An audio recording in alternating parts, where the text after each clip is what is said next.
Alors, c'est là où j'aimerais faire une petite parenthèse dans l'émission.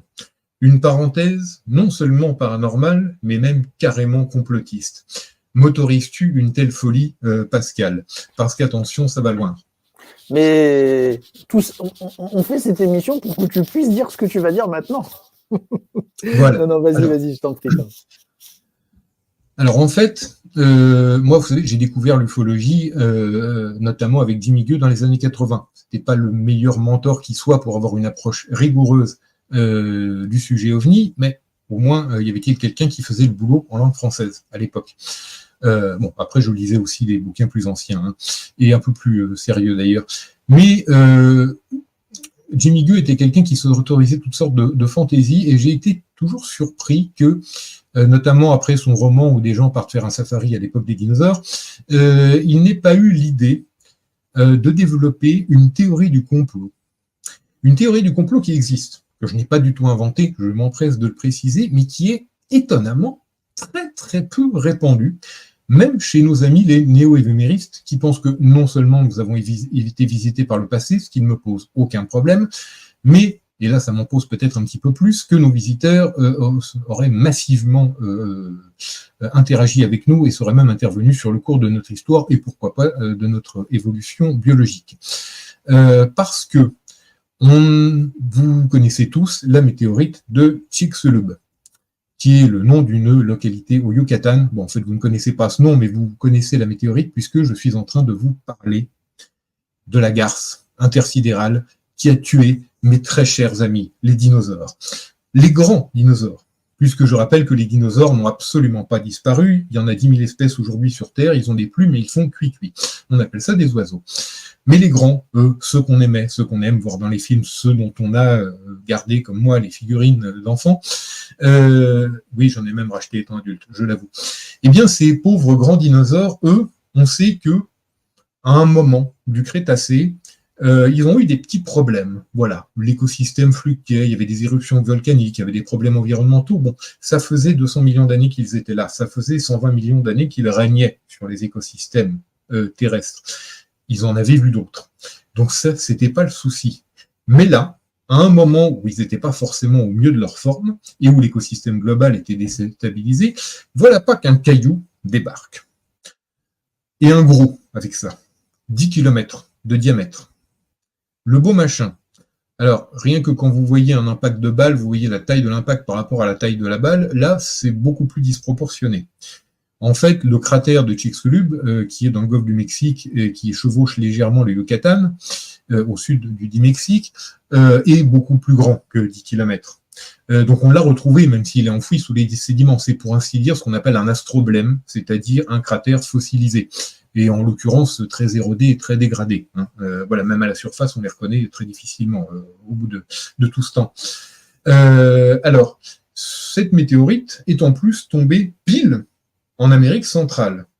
Or, il se trouve qu'à l'époque, la majeure partie de la biodiversité en termes de dinosaures se situait en Amérique du Nord et en Amérique du Sud, qui n'étaient pas tout à fait reliés à l'époque, hein. En tout cas pas en permanence, et n'avaient pas la même découpe littorale qu'aujourd'hui, évidemment. Bon. Donc en plus, cette météorite, elle était tombée pile où il fallait tomber pour bousiller un maximum de dinosaures. En plus, elle est tombée dans des couches sédimentaires dans lesquelles aujourd'hui encore on exploite du pétrole, un pétrole qui est très riche en soufre. Hein. Vous allez revoir la fameuse explosion qui s'est produite sur une station pétrolière dans le golfe du Mexique, hein, et qui a eu le droit à son film avec Matt Damon et John Malkovich.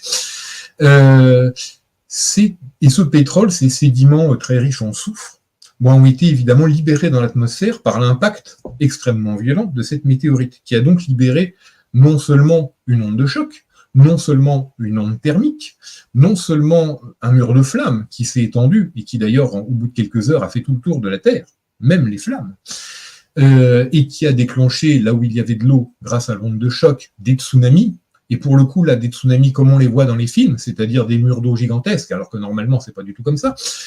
Eh bien, pour ne rien gâcher, en plus, il y a des gaz sulfurés qui ont été massivement relâchés dans l'atmosphère à partir de la croûte terrestre. Donc ça, plus les poussières de roches pulvérisées, plus la matière de la météorite elle-même, tu m'étonnes que ça a recouvert, ça a fait, on appelait, même avec les météorites, on appelait ça un hiver nucléaire. Autrefois, ça n'a rien de nucléaire, on appelle ça un hiver météoritique aujourd'hui. D'ailleurs, il y a aussi des hivers volcaniques. Et là, pour le coup, voilà, vous avez une couche de poussière qui a occulté totalement le ciel de notre planète et a créé un hiver très, très long et interminable qui n'a pas manqué d'achever les survivants de la catastrophe initiale. Alors, pendant longtemps, on a cru que cette météorite était une chondrite carbonée, pour des raisons qui, moi, m'échappent encore, même si ça vient de doctes académiciens. Parce que déjà, quand j'étais ado, on nous saoulait tout le temps avec la fameuse limite KT. Alors ici, on peut la voir pas très loin de chez moi, on peut la voir au Pays Basque, dans les couches sédimentaires, c'est-à-dire la limite entre le Crétacé et le Tertiaire. Le moment précis, la couche du moment où cette météorite est tombée et où elle a tué les dinosaures. Et voilà, au-dessus des dinosaures, on n'en trouve plus. Bon. Eh bien, cette couche, on la voit, c'est une petite ligne noire, elle est très facile à identifier. Elle est composée majoritairement d'iridium, qui est un métal qui ne se forme pas vraiment sur Terre, naturellement, donc qui est typique de l'espace, et qui est surtout un métal qu'on retrouve dans les météorites métalliques, celles qui sont à l'écran. Et on en retrouve beaucoup de cet iridium, dont on a d'ailleurs des applications technologiques aujourd'hui, pour la raison pour laquelle on va aller en chercher là où il se trouve, dans l'espace. Donc, en fait, on en revient à la théorie de départ, c'est que la météorite qui a tué les dinosaures, qui les a achevés en partie, pour être précis, eh bien, c'était une métallique. Et, pire que ça, on a déterminé que son angle d'arrivée dans l'atmosphère terrestre, par rapport au plancher, à la croûte terrestre qu'elle a frappé, était de quasiment 90 degrés, à angle droit. Donc, vitesse maximum, dégâts maximum.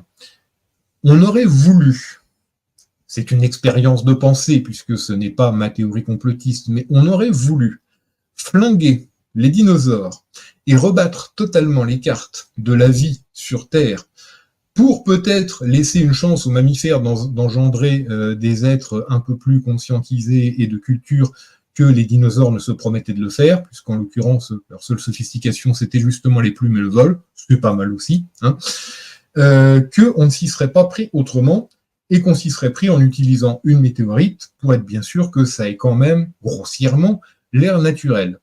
En tout cas, au-delà de cette expérience de pensée que je vous propose de façon un peu amusante, si demain des extraterrestres débarquent et nous expliquent « Ah mais si, il y a 66 millions d'années, on connaît les Gugus qui ont fait le coup.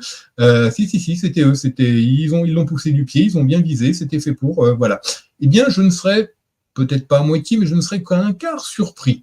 Parce que très franchement, si ce n'est pas ça, alors les dinosaures, malgré leur long règne, sont certainement les créatures qui ont eu le moins de bol dans toute l'histoire de l'évolution sur Terre et peut-être même au-delà.